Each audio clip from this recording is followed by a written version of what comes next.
अरे श्रेया, काल मी UPI ने चिंटूची फी भरली, पण बँक खात्यातून पैसे कट झाले तरी शाळेच्या मॅडम म्हणतायत की त्यांना मिळालेच नाही. आता काय करावं कळत नाहीये.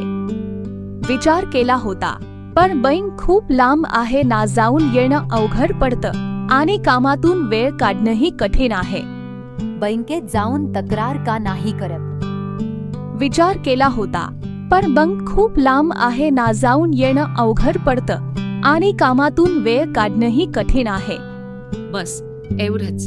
काही काळजी करू नकोस शबाना, तुझ्या समस्येचं सोपं समाधान आहे. हे बघ, आपला डिजिटल मदतीसाठीचा साथी डिजिसाथी. डिजिसाथी हे काय आहे? ही 24/7 हेल्पलाईन आहे, जी डिजिटल पेमेंट्सशी संबंधित प्रत्येक समस्येवर उपाय देते. मग ते ATM, UPI, NEFT, IMPS, debit card यासारख्या कोणत्याही पेमेंटशी संबंधित अडचण असो किंवा माहिती हवी असो, डिजिसाथी मदत करेल. म्हणजे आता काहीही अडचण आली तर बँकेत जाण्याची गरज नाही. अगदी बरोबर. डिजिसाथी वापरण्याचे 3 सोपे मार्ग आहेत.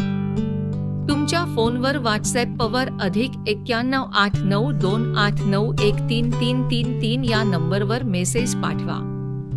www.digisathi.info या वेबसाईटला भेट द्या.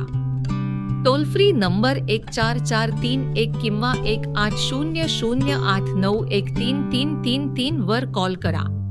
म्हणजे आपण घरी बसूनच आपल्या प्रश्नांची उत्तरं मिळवू शकतो. अगदी. जर तुझं पेमेंट अडलं असेल, डिजिटल पेमेंट कसं करायचं हे शिकायचं असेल किंवा सायबर फ्रॉडपासून वाचायचं असेल, तर डिजिसाथी लगेच मदत करेल. ताई, हे तर खूप उपयुक्त आहे. आता काहीही शंका आली तर थेट डिजिसाथीला विचारू शकतो. मी तर आत्ताच व्हॉट्सॲप मेसेज पाठवते, बघते की माझ्या फीचं पेमेंट का अडलंय. शाबास.